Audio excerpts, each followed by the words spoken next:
France. Alors il est de tradition à l'Académie de sonner la cloche. On va donc sonner la cloche. Voilà, donc je vais juste vous accueillir au nom de l'Académie de chirurgie. Vous savez que l'Académie de chirurgie est une vieille institution créée en 1731 par le roi Louis XV. Et sa particularité en 2016, c'est qu'elle est transversale, c'est-à-dire qu'elle s'ouvre à toutes les chirurgies, ce qui est rare puisque maintenant chaque spécialité a ses institutions qui ne communiquent pas forcément entre elles.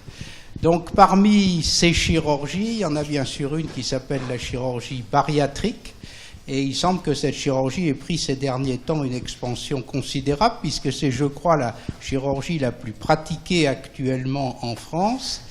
Et j'ai ouï dire, bien que je sois orthopédiste, donc pas du tout spécialisé, que le succès de la chirurgie bariatrique dépendait à la fois de la qualité de l'intervention chirurgicale, mais aussi beaucoup du suivi, et plus particulièrement du suivi nutritionnel. C'est ce qui explique que l'Académie a souhaité vous avoir ici, vous accueillir ici, compte tenu du rôle important que vous avez tous les uns et les autres dans le suivi de ces interventions. Alors, moi je suis orthopédiste, je ne suis pas directement concerné, mais j'aime bien, quand je dois poser une prothèse de hanche ou du genou, que le patient en face de moi ne soit pas trop rond. Hein. Donc, si on peut préalablement à l'intervention trouver un moyen de, soit nutritionnel, soit par l'intervention, de le faire maigrir, eh bien, on n'en sera que satisfait. Voilà, donc je vais laisser maintenant la parole aux organisateurs, et plus particulièrement à Jean Guggenheim, bien sûr, qui va modérer et diriger cette journée.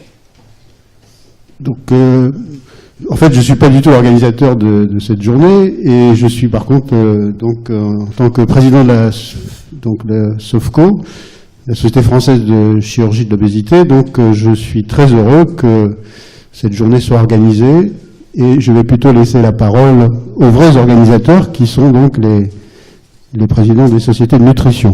Voilà, donc je leur laisse la parole. Écoutez, merci beaucoup à l'Académie nationale de chirurgie de nous recevoir. Merci à Monsieur Mar aussi qui s'est beaucoup dévoué pour cette organisation. Voilà, moi je suis Brigitte Rochaud, je suis médecin nutritionniste et présidente d'une association médicale de nutrition, je vous en parlerai tout à l'heure.